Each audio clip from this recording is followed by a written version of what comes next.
Hey, welcome to the Taste Spot TV. Today I'm going to show you how to make the ultimate hamburger. We start out with our ground beef in the bowl. Then we're going to add a little bacon.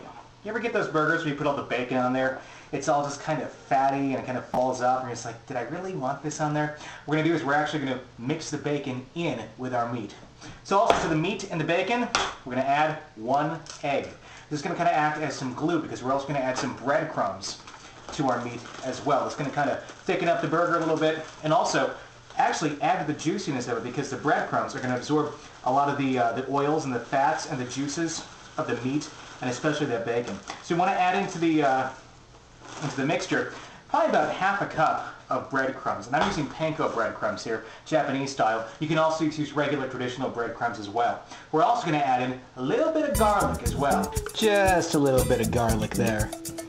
Probably about 1 or 2 tablespoons or so, depending on your taste. On top of that, one of my favorite ingredients for hamburgers, it's these chipotle chilies. And you can buy these really in the Mexican aisle or any sort of Mexican specialty store. Really adds a nice little smoky kick to the burgers. If you like that sort of flavor, it's the best you can get.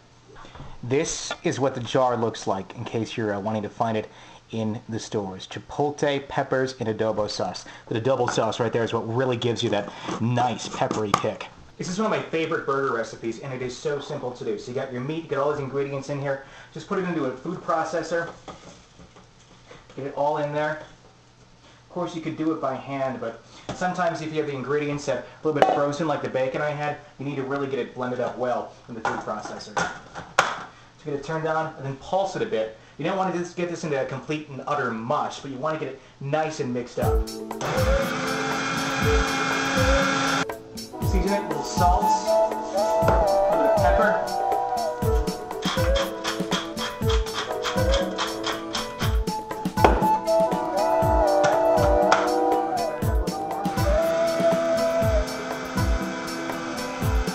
So then get your meat out of your container here, just ground it all up and form it into some patties now. I like a nice, thick, juicy patty. Keep in mind when you grill these things, they're going to reduce in size by anywhere from, 50% at times to about 3/4. So, make sure that patty is a bit bigger than your bun so you get a nice big fit on there once you get it off the grill. And that's all she wrote. Get them on the plate, get them out to the grill, get them on there for probably about 10 minutes. Watch them at that. For a good medium, about 12 minutes. You want them really well done. Some folks like them, it's really cooked to hell. I don't. Get them off probably about 15, 16 minutes. You're going to have a really well done burger. So to make the sauce, start out with a pan that's nice and hot. Add some olive oil to it. Get it nice and spread around in there. And then add your onions in.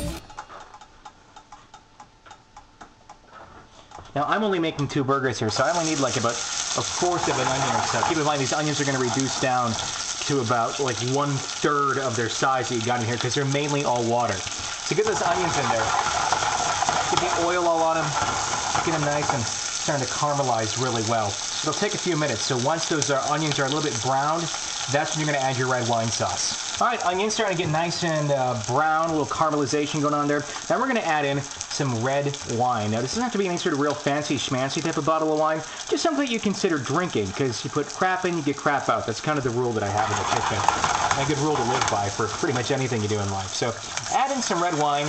A lot of this is going to get evaporated and soaked right into those wine, or soaked right into the onions rather. Get it in there. Put your heat down to about a medium. Cover it up.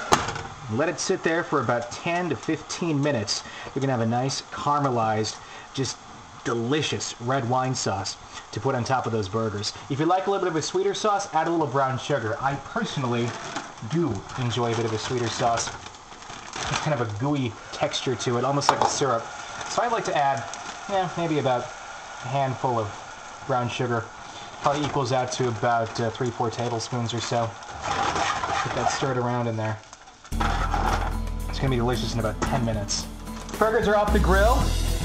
Just get it right there on the bun like that. No ketchup, no mustard. We are using our caramelized onions in the red wine. A little bit of brown sugar right on top of that. And you present it open face, just like that, so people can see exactly what you put on there and how beautiful that is. There you go, the ultimate bacon burger with the bacon baked right into it.